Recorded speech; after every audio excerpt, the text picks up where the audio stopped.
What up, KBG? KBG, Y'all see what we got? We got our guy Nick Crowley, man. Y'all love Nick Crowley. We love him too. Yes, we do. But we got a request to do this. We had, what's that guy named? Cobb 66 something. Something. You know where you yeah. at, man. Tap in the comment section. I'm gonna pin your post. You asked us to do this. Say this is a Mm-hmm. great one. You want us to check out? We got the darkest moments in TV history. I think her name is Eloa Pimentel. That's not Eloa Pimentel. Excuse me if I pronounce it wrong. Right. But y'all already know, man. Tap in, get your, your little drink or whatever. Get your Chill. food going, get your sides out, whatever you do. As long as you Get kicking it going. with the family. Let's get it, man.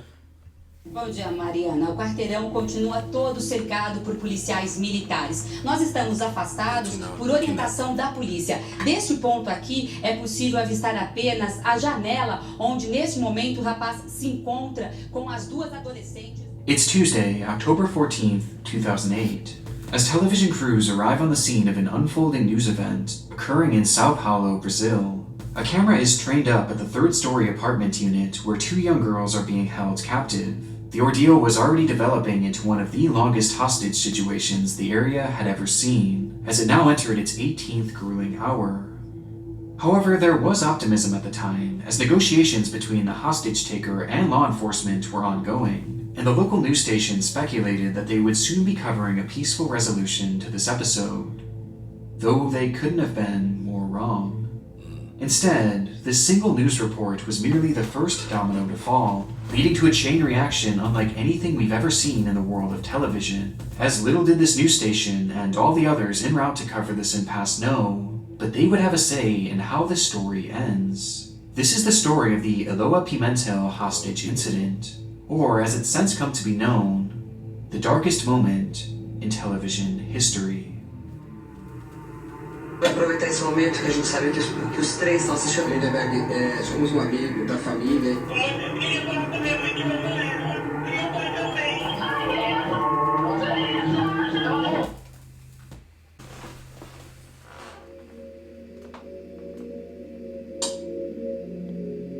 It was a warm, muggy Monday afternoon. Most residents across Sao Paulo had been busy starting off their work week as 15-year-old Eloa Cristina Pimentel arrived home from school for the day. Best described as a fun-loving, good-natured kid, Eloa excelled at her studies, where she met her closest friend, Nayara de Silva. And as she entered her family's apartment that day, she did so with Nayara by her side, as well as two other male friends, Legaio Viala de Oliveira and Victor de la Compass, with the group gathering together to work on a school project, until they heard the sound of rustling at the door.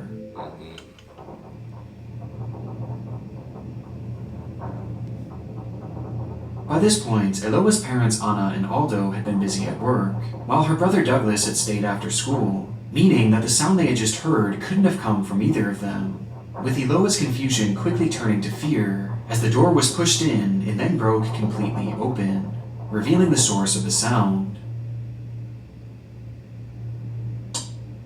Standing there was 22-year-old Lindenberg Fernandez Alves, a man who Eloa had come to know all too well. Oh boy. Almost 3 years before, the then 12-year-old Eloa had caught the eye of Lindenberg, who at that time was already 19 years old. Though despite this glaring age gap, the two would fall in love with each other and proceed to date for the next 2 years and 7 months. What? A period of time that was anything but smooth sailing. By this point, Lindenberg had become well known locally for his temper, with most describing him as a hothead and incredibly aggressive, which Eloa would come to realize firsthand, as he quickly grew jealous of seemingly anything and everything Eloa would do without him. On one occasion, Lindenberg had even stalked Eloa when she was out for a walk, following her every movement across town, before he'd eventually catch her sitting alone at the bus stop. This, for whatever reason, enraged him, and he would go on to confront her both verbally and physically, with it being reported that Lindenberg had attacked her not only on this occasion, but likely on several others as well. And after over 2.5 years of dating, Eloa had finally had enough, recognizing that Lindenberg couldn't be fixed, or at least not by her. And so... Yeah, you're 12, like... Still have a child's mind. He was 19. He should have known. I don't know, maybe they do it different out there. But that's crazy. Come on, man.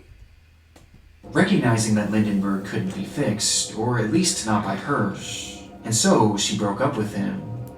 But this was something that Lindenberg just couldn't accept, as in his mind, life without Eloa was no life at all. So what was your life before? And he had to do something about it. Now, Lindenberg stood in the doorway facing the girl who had broke his heart just months before, with his pistol pointed directly at her. Eloa immediately screamed, but was silenced by Lindenberg, who slapped her across the face, before going on to express frustration towards the other three in the group as they weren't supposed to be there. They were simply in the wrong place at the wrong time, and yet he claimed that this would not spare them from his wrath. He was there to kill Eloa and himself, and anyone else who might stand in his way. Though he seemed to be in no rush to do so, as he forced the 4 teenagers onto a bed and forbade any of them from talking, before he would stand there and wait for hours weighing his options. Until he too heard the sound of rustling at the door. It was Aldo, Eloa's father, who had arrived home from work only to find Eloa's brother Douglas sitting outside the front door. Douglas had gotten home over an hour before, only to find the door locked and the inside deathly quiet, forcing him to wait for his father to arrive home with the keys, all the while having no inclination that inside, his own sister was being held at gunpoint. As Aldo approached the door, Lindenberg would begin yelling, shouting at him to back away and that he had his daughter and her friends inside, marking the official beginning of the standoff. Police would arrive almost immediately to the scene, where they would quickly realize just how daunting the task before them was. Lindenberg was more unwell than they could have ever imagined, with his temper proving to be their biggest obstacle during that first day, as in some instances he was actually receptive to negotiations, even allowing the release of the 2 boys inside, before he would suddenly shut down and become enraged, seemingly out of nowhere. O que você quer? Fala pra mim pra eu poder te ajudar, cara. Matar Eloa, matar ele por agora. Você consegue liberar essa desgraçada. O que eu tô por essa? At one point, he even fired a shot through the front door at a passing civilian, incorrectly believing that they were trying to interfere. One minute he was hot, and the next he was cold. And as these tense minutes turned to hours, the reality of the situation for these negotiators became apparent. One wrong statement, even one wrong word, could cause everything to come crashing down. It was a fragile ordeal, and the following day, these negotiations would only become more complicated. Then you got A gente vai the falar agora de friends caso de involved. violência que está acontecendo neste momento em Santo André, no ABC Paulista. Um jovem mantém a ex-namorada e amiga dela reféns. A polícia cercou o conjunto habitacional onde estão os reféns. E a repórter Graciela Andrade está lá no local. Conta pra gente qual é a situação nesse momento, Graciela. During the local 7 a.m. news that following morning, the first reporter would arrive to the scene to document this developing story. In the footage, we can see the massive police presence and the window of the apartment where Lindenberg was holding the 2 girls. And almost immediately, the story was met with a skyrocketing number of viewers and soaring ratings that producers could only dream of. With this single report, they had just struck television gold. And suddenly, other stations and dozens of reporters began flocking to the scene to capture a piece of this unfolding drama in real time. It seemed like in an instant, all of Brazil was now tuned into their TVs and waiting to see what would happen next. And among those viewers was Lindenberg himself. I was about to say. Recognizing that the news was starting to take note of his story, and that the area was now swarming with cameras waiting on his every move, Lindenberg's behavior began to grow more erratic. At one point, he forced Eloa to the window, standing behind her and demanding that she give the cameras a thumbs up, in order to let the people at home know that she was okay, and that Lindenberg wasn't hurting her. Though soon after, he would approach another window, this time holding his revolver, and without warning, begin firing randomly at the street below, in the direction of the news crews. Thankfully, again, no one was hurt by these shots, but it was becoming evident that Lindenberg was almost putting on a show for the cameras. And now that he was feeling like the star of the show, he was growing less and less interested in working with negotiators. And they recognized this too, and knew that they had to do something to force Lindenberg to continue working with them, which led to their decision to cut power to the units, leaving Lindenberg in the dark, without air conditioning, and unable to watch the television. That might make it worse. Eu ligo, mas vamos conversar.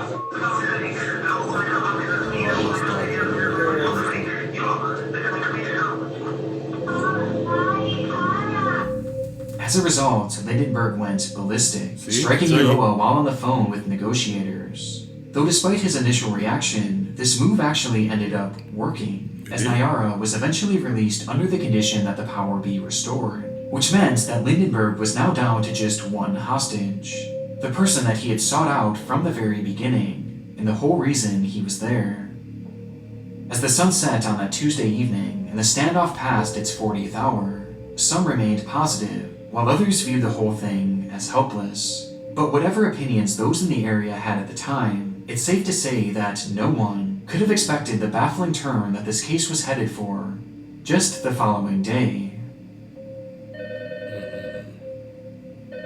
That's crazy. It was 1:30 p.m. on Wednesday the 15th, the third day of Eloa's captivity, when suddenly, inside that quiet apartment building, the silence would be interrupted by the ringing of a telephone. Lindenberg rushed to pick it up, expecting it to be the negotiator who he had been speaking with the previous day. But instead, he heard a different voice. Lindenberg, tá tudo bem aí? Bem, Oi, Lindenberg, somos um amigo da família, a gente queria saber se tá tudo bem, só isso. bem, Lindenberg, é Luiz Guerra, tudo bem? Somos conhecidos da... Luiz Guerra. Sou da Sônia Abrão, repórter da Sônia Abrão, a gente só tá em nome da sua família, porque sua mãe está desesperada, quer saber se tá tudo bem, só isso. Acting without the permission of the police or Eloa's family, a reporter named Luis Guerra from the Sonia Abrero news station managed to track down the apartment's phone number and call Lindenberg while in the middle of this active hostage situation. Ó, você tá ao vivo aí? Não, estamos gravando e vai ser exibido na Sônia Abrão tudo que você falar, tudo. Às 2 horas entra no ar, se você estiver falando, vai ficar no ar. It's not hard to understand why this is such a terrible idea, as we already know that Lindenberg was highly emotional and could be set off on a rampage with just a single word.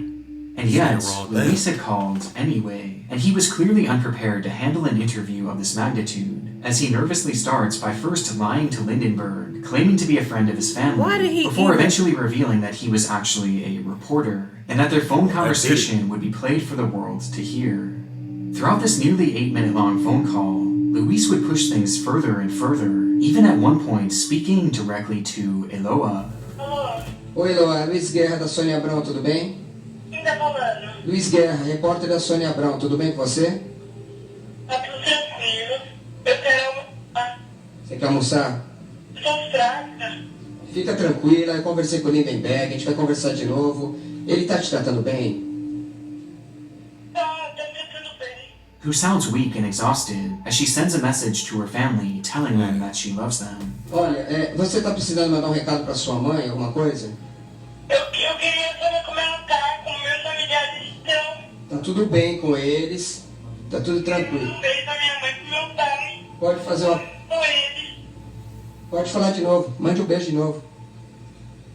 Eu queria falar pra minha mãe que eu amo ela. Pro meu pai também.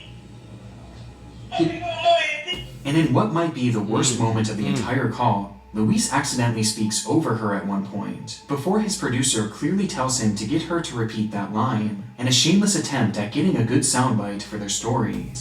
Tá tudo tranquilo. Um beijo pra minha mãe e pro meu pai. Pode fazer uma... Com eles. Pode falar de novo, mande um beijo de novo. Luis's stunt was indescribably unprofessional, as he had inserted himself into hostage negotiations that he was utterly unprepared to take on.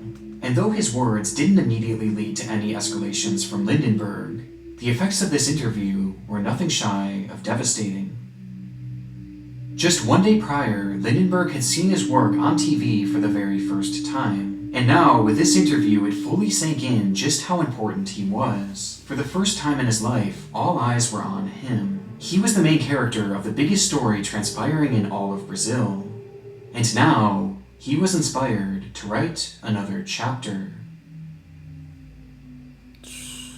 From here, Lindenberg would continue his antics at the window, using these opportunities to interact with the cameras and hold the media's attention, while using Eloa as a human shield to prevent police snipers from firing at him. as at one point he forces her to use tied-together sheets to lift up food from negotiators below. All the while, he's looming ominously behind her. Yeah, right there. And this wasn't solely for the cameras either, as by this point, the audience wasn't just watching at home, but many had gathered outside the apartment to watch the action unfold in person, treating it like some sort of public spectacle. And all while this was happening, police were trying desperately to continue their negotiations. But by this point, Lindenberg was far too distracted by all this attention, as he would even hop onto another live interview shortly after.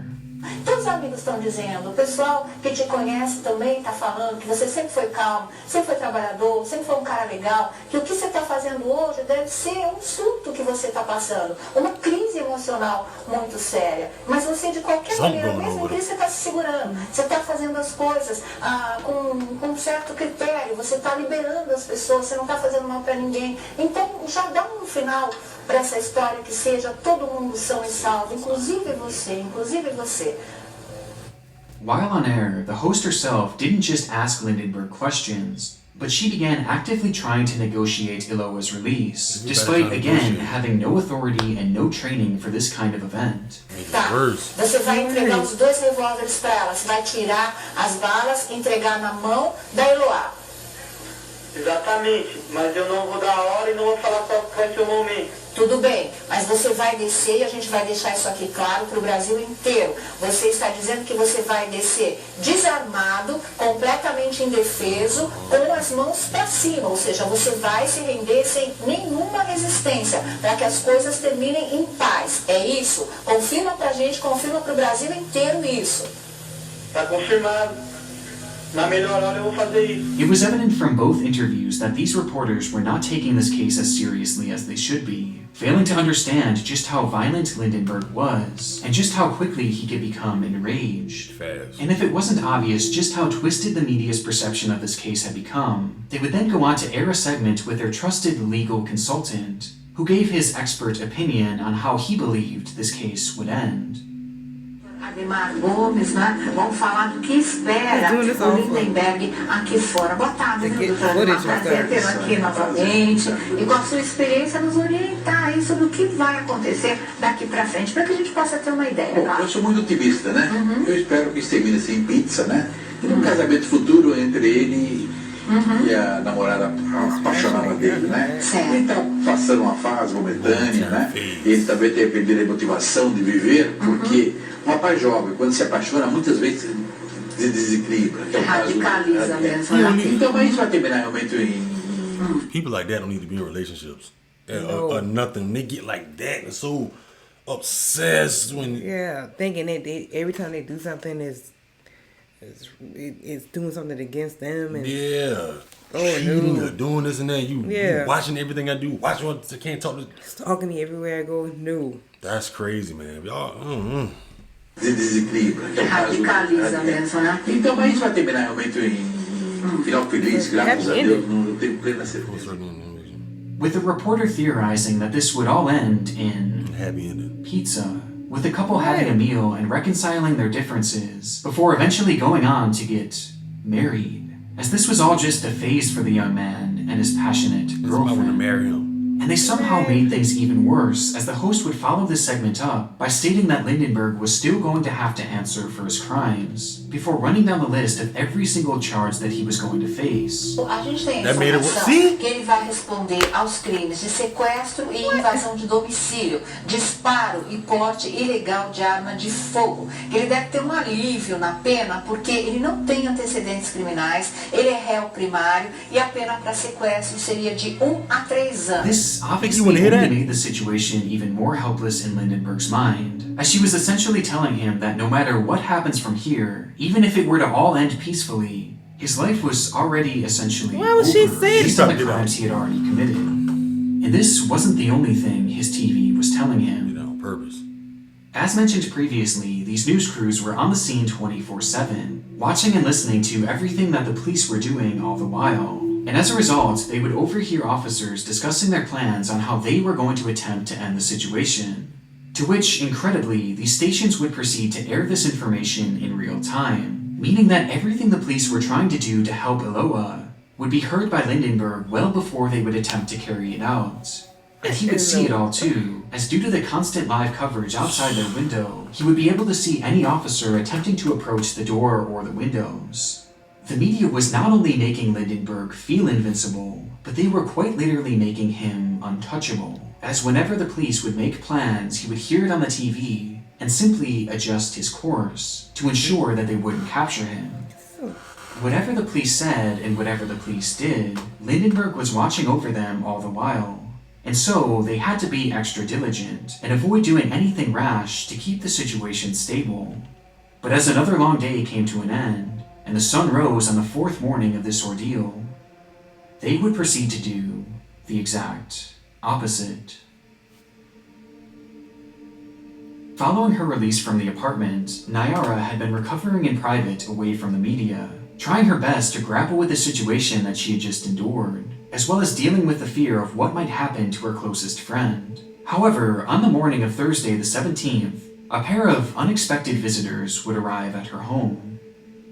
Standing at her door were two police officers that had been working Eloa's case who requested that Nayara come with them in order to help assist with their negotiations. Apparently, that morning, Lindenberg had agreed to facilitate Eloa's release, but only on the condition that Nayara and Douglas meet the two outside of the apartment and walk with them down into police custody.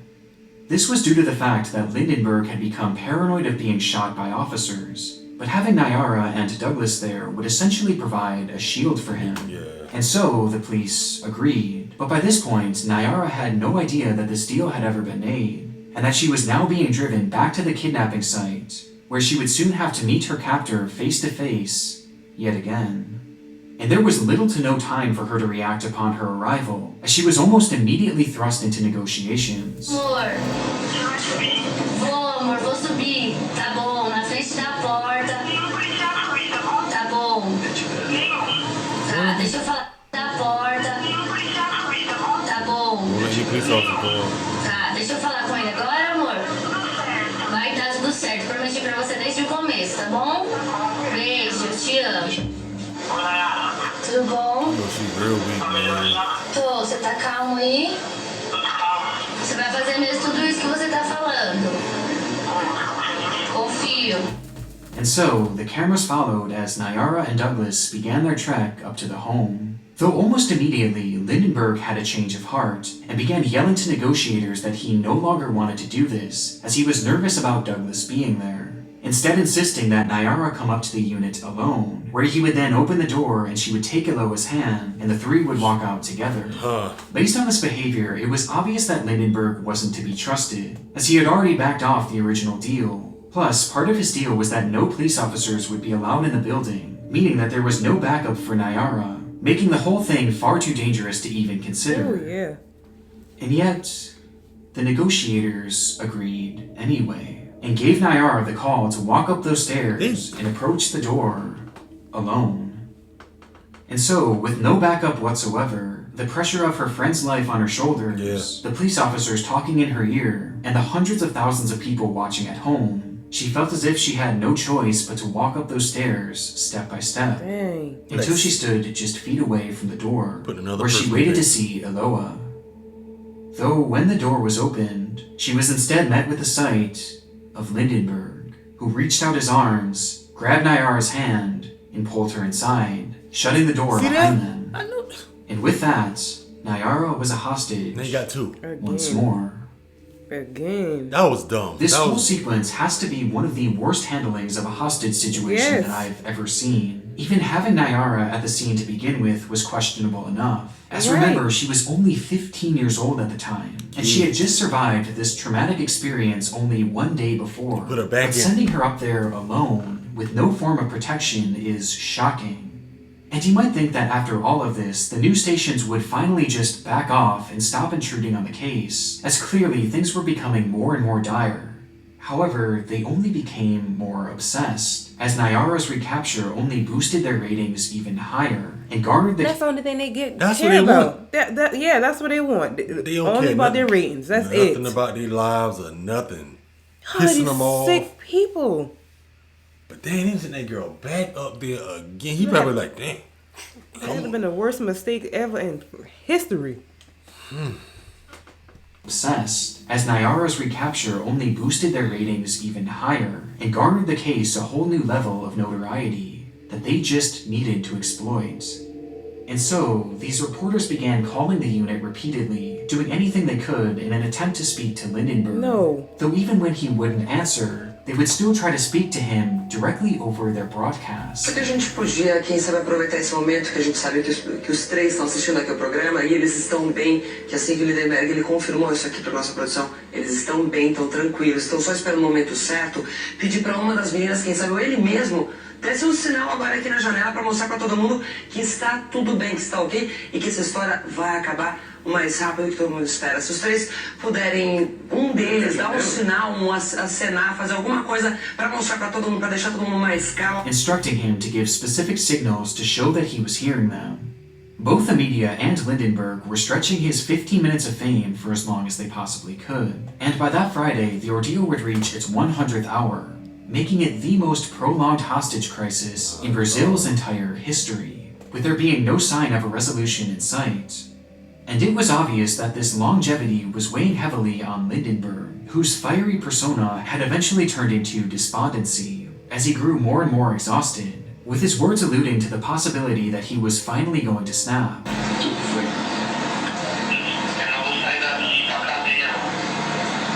ain't going to jail.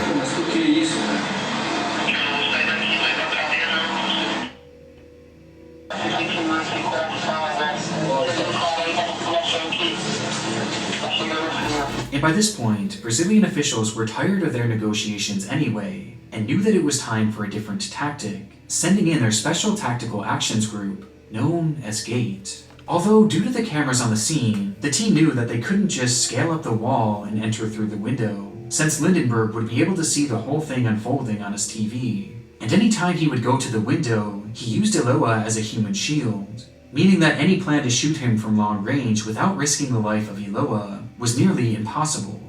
There was really only one way in: the front door, with their plan being to set a charge and breach said door should Lindenberg's behavior escalate, with the camera showing the entirety of the setup. At one point, they even captured the team secretly raising up a gun to one of the officers, despite the officers telling Lindenberg that there were going to be no guns involved, though their cover was clearly blown. And so, the charge was set, and the streets fell silent, as all of Brazil watched on, waiting to see what would happen next. Na tarde de hoje, documento foi entregue, também colete. Minuto ao senhor, doutor. Nós estamos assistindo ritual, o ritual final desse episódio, o ritual que precede a libertação das duas reféns, das duas adolescentes, e a entrega, barulho lá no aconteceu disparo, pessoal. Olha exatamente, barulho de disparo. Houve um disparo lá dentro.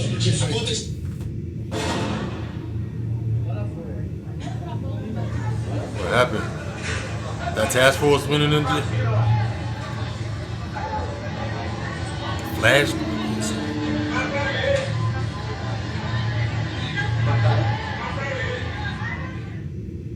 It all happened in the blink of an eye, as in an instant, Gate would blow open the door, which was followed by a puff of smoke and 4 loud gunshots.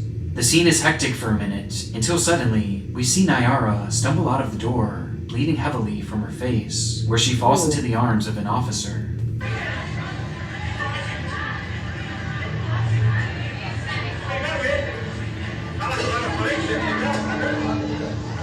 Then, a stretcher is taken into and out of the room, with Eloa strapped to it. Naquele exato momento, policial aparece com Eloa nos braços. Ela está ferida com tiro na virilha e outro na cabeça. Mais gritaria. As she's rushed down the stairs and taken into an ambulance. And even at this point, these news crews just couldn't help themselves, as they stuck their cameras in the window of that very same ambulance, where rescue workers were desperately trying to save Eloa's life.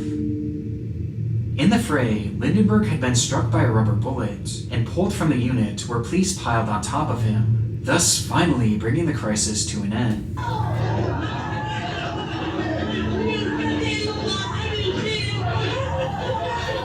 But not before he would fire his weapon 3 times. One shot would hit Nayara's hand, with the bullet traveling directly through it and then striking her in the face, while Eloa was struck twice, once in the groin and once directly in the head. Come on! Despite being given immediate medical attention, Eloa Pimentel fell into a coma, and though she fought bravely for many days, she was eventually pronounced brain dead, before she would ultimately pass away. Her funeral was held days later, where over 30,000 people would pay their respects for the girl whose kidnapping many had watched on their household TVs. In the days that followed, Nayara would make a full recovery, and she would later go on to speak out about her story and how she was pressured by law enforcement to revisit the scene that day, with her accounts leading to heavy criticism against the officers who were working her case. And it wasn't just for that reason either, as her testimony also exposed just how poorly planned out Gates' entry of the home actually was. According to officials, the team only entered the building because they had heard a gunshot, claiming that Lindenberg had fired first, which prompted them to react. Though it's evident from the footage at the scene and from Nayara's own testimony that this actually wasn't the case, and Lindenberg had only begun shooting as a result of that door being blown open. I figured. And making things even more troubling, despite blowing the door open, it took officers as long as 7 to 15 seconds to enter the apartment, a time span in which Lindenberg would fire all 3 of his shots. It's unclear why they hesitated for so long before they entered the home, but they must have known that the blast was going to trigger some sort of reaction from Lindenberg. And their decision not only to breach the door in that manner, but also their decision to wait, undoubtedly contributed to the death of Eloa. And truthfully, it's a miracle that Nayara wasn't killed as well, due to their incompetence. Though obviously, it wasn't just law enforcement who had failed Eloa in the situation, with many pointing their fingers at members of the media, especially those who directly interfered with the situation, as their behavior undoubtedly factored into Lindenberg's behavior. Though despite this, none of the journalists ever expressed any regret over their handling of the situation, and to my knowledge, none of them faced any form of repercussions. As a result of his many crimes... Do y'all think they should have faced something? Because they didn't have no right doing that, no training, no nothing. And they interfere. And they don't even have no regrets or anything. None. Because they don't care. It's all about ratings. That's it. That's it, ratings. Boy. Wow, man. That's unbelievable. None of them faced any form of repercussions. As a result of his many crimes, Lindenberg would be sentenced to 90 plus years in prison. Though due to Brazilian law, the sentence was reduced to just 30 years, making it likely that he will someday be released from prison. Which, for now, brings us to the end of this tragic story. Though there is one more detail about this case that I just had to mention at the end here, because it somehow makes this story even more bizarre, as just days after Eloa's death, her father Aldo would disappear. Throughout the entire hostage crisis, Aldo was essentially invisible to the public, as the press was forbidden from interviewing any of Eloa's family. But as a result of Nayara's recapture, Aldo had become so stressed that he collapsed and was rushed to the hospital. There, he would make a full recovery, but when he was carried away from the scene, the cameras would capture his image as he lay on a stretcher, with the photo being broadcast all over the news that day, where a detective at home just so happened to recognize him. As it turns out, Aldo was a wanted man, having been accused of murdering at least 2 people back in the 90s as part of a Brazilian gang, one of which was even a police chief. And from that moment, he had been on the run ever since, with Aldo actually being an alias for his real name, Everaldo. During this whole situation, Eloa's father was quite literally a killer on the run, and he had been blending into his new life for over a decade, until the moment his face was broadcast all over Brazil, which in turn caused him to flee the area immediately after. Though eventually, after a full year later, Everaldo would finally be captured and sent to prison, marking the end of one of the most shocking television cases we've ever explored, and what may very well be the darkest moment in television history. This is definitely the darkest moments in television history. Dang. I was hoping that she would have survived. Me too. Somehow, I was hoping something. for him.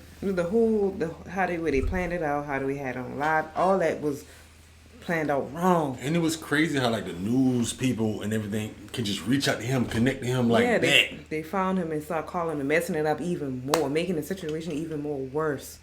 The police failed on that one. The news, everybody. The police seen that girl up there, whatever they call, yeah. You seen that girl up there by herself? No weapons, no nothing, just a phone. I don't even understand why they even trust him like that.